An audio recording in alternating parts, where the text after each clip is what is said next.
DGP की नौकरी छोड़कर राजनीति में आने और चुनाव से ठीक पहले पॉलिटिकल गूगली के शिकार होने के बाद गुप्तेश्वर पांडे इन दिनों आध्यात्म की राह पर हैं। डीजीपी साहब इन दिनों कथावाचक बने हुए हैं और अपने प्रवचनों से लोगों को जीवन का सत्य बता रहे हैं। सोनपुर के हरिहर नाथ मंदिर में पूर्व डीजीपी गुप्तेश्वर पांडे का सत्संग समारोह चल रहा है, जहां डीजीपी साहब रोज संत की भूमिका में नजर आ रहे हैं और अध्यात्म का पाठ पढ़ा रहे हैं। हरिहर नाथ मंदिर में 7 दिनों तक चलने वाले सत्संग में गुप्तेश्वर पांडे भगवत गीता, महाभारत से लेकर रामायण के उपदेश लोगों को सुनाते दिखे, तो घंटों चलने वाले इस कार्यक्रम में डीजीपी साहब भक्ति गीत और भजन भी सुनाते नजर आए। राजनीति से एक तरह की दूरी बनाने के बाद गुप्तेश्वर पांडे अपने आध्यात्मिक रूप के साथ मथुरा और वृंदावन में भी नजर आए थे, जिसके बाद सोनपुर में डीजीपी साहब के 7 दिनों तक चलने वाले बड़े सत्संग कार्यक्रम का आयोजन किया जा रहा है। बुधवार से गुप्तेश्वर पांडे का श्रीमद् भागवत कथा वाचन शुरू हुआ है, जो अगले 7 दिनों तक हरिहर नाथ मंदिर प्रांगण में हॉल में बने सत्संग भवन में चलेगा। गुप्तेश्वर पांडे डीजीपी बनने से पहले से हरिहर नाथ मंदिर न्यास समिति से जुड़े हैं और लगातार उनका मंदिर आना जाना रहा है। डीजीपी साहब के संत रूप को देखने और उनका कथा वाचन सुनने भी लोग खूब जुट रहे हैं।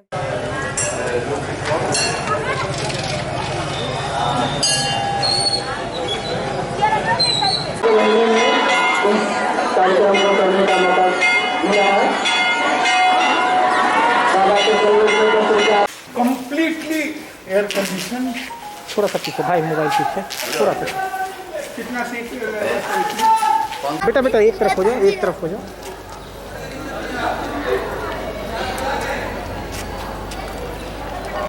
पुलिस अधीक्षक महोदय से आग्रह होगा कि हमारे बीच जिलाधिकारी महोदय हैं, उनको पुष्पगुच्छ देकर पुनः एक बार लोकल की जनगणना एवं बनाने की इस पावन आध्यात्मिक प्रगति पर हार्दिक अभिनंदन करते हैं।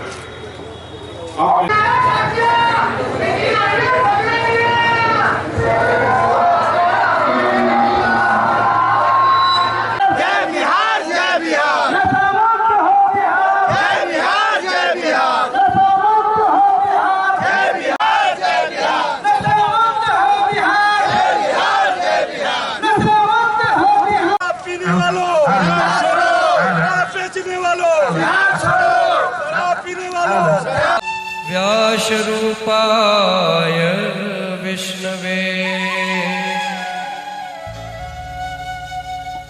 नमो ब्रह्मणदेवाय गो ब्रह्मणहिताय च जगद्दूताय कृष्णाय गोविंदाय नमो नमः। हाँ, अब ठीक है। भागवत भगवान की है आरती, पापियों को पाप से है तारती, पापियों को पाप से है तारती। ये अमर ग्रंथ, ये मुक्ति पंथ, ये पंचम वेद निराला। नव देवी सरस्वती व्यासं ततो जयम्। और कहीं कहीं मैं कथा कहता हूं तो एक बात जरूर कहता हूं कि जीवन में प्रपंच तो बहुत है, लेकिन जब कथा में बैठिए तो आप अपना मन ठाकुर जी को दे दीजिए। ठाकुर जी को अपना मन दे दीजिए उतनी देर के लिए। और ये सबसे बड़ी पूजा है, सबसे बड़ी आराधना है कि आपका चित्त उतनी देर के लिए निरुद्ध हो जाए और भगवान की कथा गंगा में गोता लगाए। महाराज, तभी कथा का फल होता है। उसके बाद आगे चलते हैं। जिसके द्वारा इस सृष्टि का सृजन होता है, पालन होता है, संहार होता है,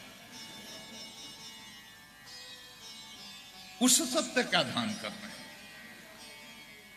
वह शक्ति, वह सत्य जिसके द्वारा इस सृष्टि का सृजन होता है, पालन होता है, संहार होता है, और महाराज जो जीव के साथ भी है और जीव से अलग भी है, मतलब उसकी सत्ता जीव के सत्ता के आत्मोनिं निहितं च सत्ये सत्यव्रतं सत्यपरं सत्यं सत्यं च योनि निहितं च सत्ये सत्यव्रतं सत्यपरं नेत्रं सत्यस्य योनिं निहितं च सत्ये सत्यस्य सत्यं सत्यनेत्रं सत्यामकं त्वां शरणं प्रपन्न सत्यस्य सत्यं सत्यनेत्रं सत्यामकं त्वां शरणं प्रपन्न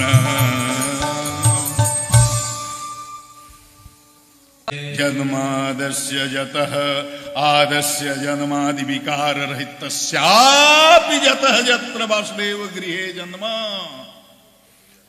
महाराज अजन्मा है, अविकारी है, लेकिन अजन्मा होकर के भी वसुदेव के घर में जन्म लेता है। अब कहेंगे कि महाराज वसुदेव के घर में कहां जन्म हुआ?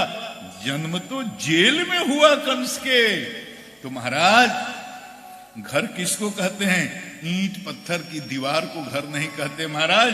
तो घर किसको कहते हैं? न गृहम गृहमित्याहु गृहिणी गृहम उच्यते। महाराज गृहिणी को घर करते हैं महाराज जी, ईंट पत्थर को घर नहीं कहते। तो बसतेव पत्याम देवक्याम एक साथ दूजन को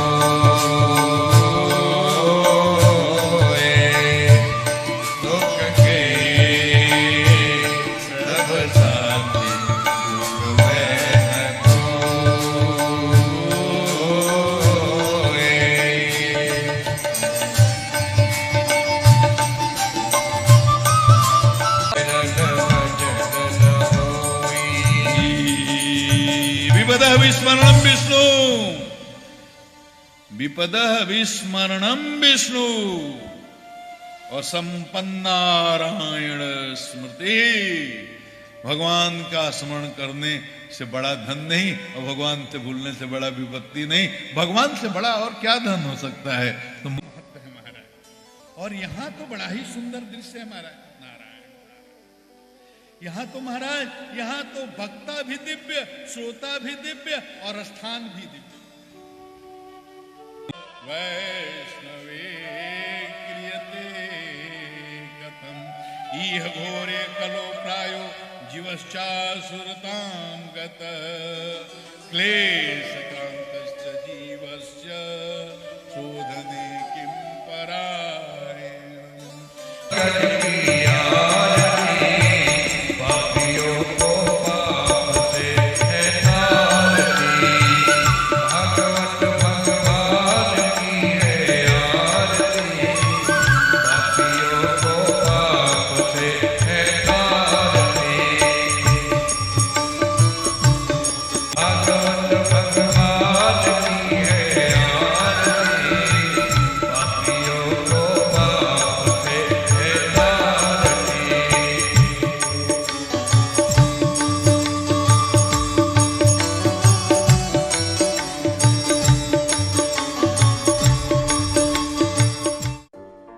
अगर आपको हमारा वीडियो पसंद आया हो तो इसे लाइक करें, सब्सक्राइब करें और साथ ही बेल आइकन दबाना ना भूलें।